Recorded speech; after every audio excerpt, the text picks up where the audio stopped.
তৃণমূল কংগ্রেসের উপসভাপতি। তারপরে হয়েছে মাইনুদ্দিন আহমেদ, হেলাও তৃণমূল কংগ্রেসের ব্লক উপসভাপতি আছেন। তারপরে আছে রফিকুল ইসলাম, লালিপতার আঞ্চলিক তৃণমূল কংগ্রেসের সভাপতি আছেন। তারপরে আছে রাকিবুর রহমান,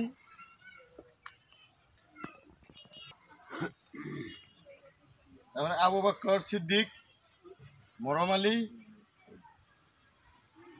হক,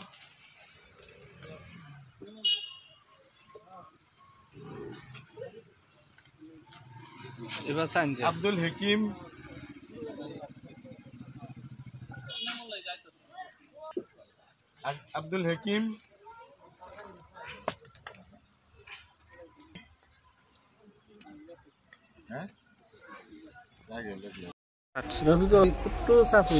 তৃণমূল কংগ্ৰেছৰ মৰিয়াবাৰী ব্লক কমিটিৰ ভাৰপ্ৰাপ্ত সভাপতিকে প্ৰমুখ্য কৰি বিষয়ববীয়াসকলে আজি আনুষ্ঠানিকভাৱে ৰাইজৰ দলৰ নীতি আৰু আদৰ্শৰ প্ৰতি আকৃষ্ট হৈ আজি আমাৰ ৰাইজৰ দলত আনুষ্ঠানিকভাৱে যোগদান কৰিছে। মই আজি তৃণমূল কংগ্ৰেছৰ পৰা অহা আমাৰ ৰাইজৰ দলত যোগদান কৰা সমূহ বিষয়ববীয়াক মই আদৰণি জনাইছোঁ আৰু আগন্তুক দিনত আমি ৰাইজৰ স্বাৰ্থত আমি কেনেকৈ কাম কৰিব পাৰোঁ তাৰ বাবে তেওঁলোকৰ পৰা সহযোগ বিচাৰিছোঁ আৰু আমি একেলগে সাংগঠনিক ভেটিটো ঢিং সমষ্টিত কেনেকৈ মজবুত কৰিব পাৰোঁ তাৰ বাবে আমি চেষ্টা অব্যাহত ৰাখিম। নিশ্চয় আগন্তুক নিৰ্বাচনত আমি ঢিং সমষ্টিটো আমি দখল কৰিবলৈ সক্ষম হ'ম।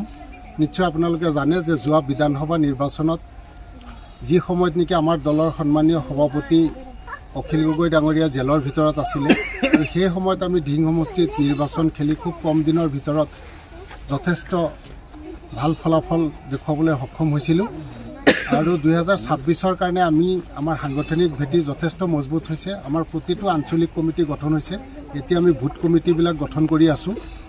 এইধৰণে আমি সাংগঠনিক ভেটিৰ কাম কাজ আগুৱাই লৈ গৈ আছোঁ আৰু আপোনালোকে নিশ্চয় দেখিছে যে গোটেই অসম জুৰি অখিল গগৈৰ যি প্ৰভাৱ পৰিছে, গোটেই অসমৰ ৰাজনীতিৰ ক্ষেত্ৰত অখিল গগৈ ডাঙৰীয়াৰ প্ৰতি ৰাইজৰ বিশ্বাস আৰু আস্থা দিনে দিনে বৃদ্ধি পাই আহিছে। আপুনি উজনিয়ে কওক, নামনিয়ে কওক, বৰাকবেলিতে কওক, সকলো ঠাইতে অখিল গগৈৰ প্ৰতি ৰাইজৰ আস্থা বাঢ়ি আছে দিনে দিনে। আগন্তুক দিনত আমাৰ ৰাইজৰ দলে 2026ৰ বিধানসভা নিৰ্বাচনত এক ভাল ফলাফল লাভ কৰিব বুলি আমি আশাবাদী। আজি আমি মৰিয়াবাৰী ব্লক তৃণমূল কংগ্ৰেছৰ মই সাধাৰণ সম্পাদক আছিলোঁ আৰু মই ভাৰপ্ৰাপ্ত সভাপতিও আছিলোঁ। আজি আমি আমাৰ ব্লক কমিটিখন সম্পূৰ্ণৰূপে ৰাইজৰ দলত আনুষ্ঠানিকভাৱে যোগদান কৰিছোঁ।